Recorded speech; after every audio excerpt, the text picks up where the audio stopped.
Brexit news latest: Theresa May could bring back deal for fourth vote and hints she could call Jenner.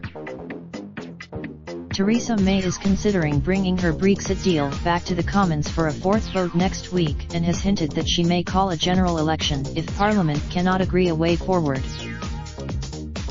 "I fear we are reaching the limits of this process in this House," she told MPs who voted her deal down again on Friday.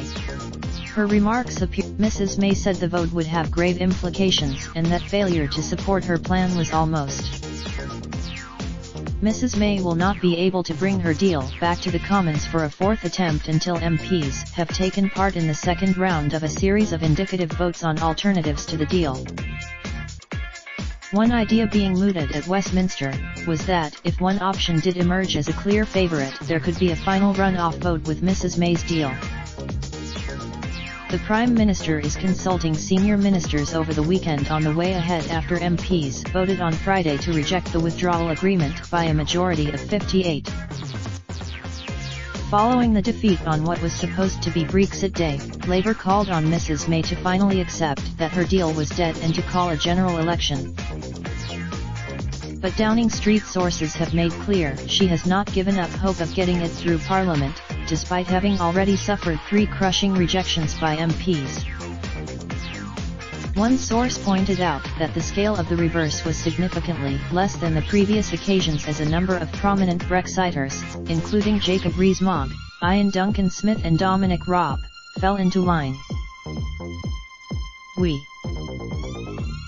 However, Nigel Dodds, the deputy leader of the pro-Brexit DUP, who Mrs. May had been hoping to persuade to back her deal, said he would rather remain in the EU than support it.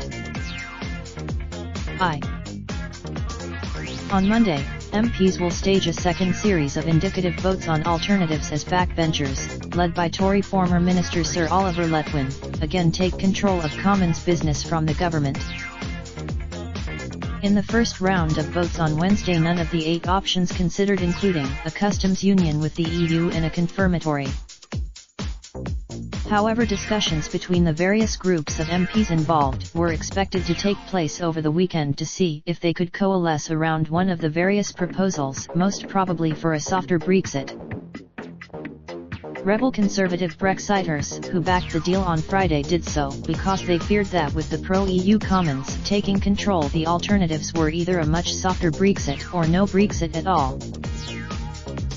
In Europe, however, there was alarm that, with time running out, the UK was heading for a no-deal Brexit. The result of the vote means that the government has missed an EU deadline to secure an extension of the Brexit process and leave with a deal on May 22. Mrs. May now has until April 12 to go back to Brussels with new proposals and seek a longer extension to the negotiation process, or see the UK leave without a deal that day. As European Council President Donald Tusk called an emergency summit for April 10, the European Commission said a no-deal break on April 12 was now in. Irish Premier Leo Varadkar, whose country is likely to be the remaining member state hardest hit by no deal, said that it was up to Mrs. May to come forward with a plan to prevent that happening. The German MEP Manfred Weber, an ally of Chancellor Merkel and a candidate to be the next head of the Commission, said there had been a raindrop, drop top smoking, no cooking the hot pot. Fucking on your bitch, yeah, that. Looking up, open the park pot.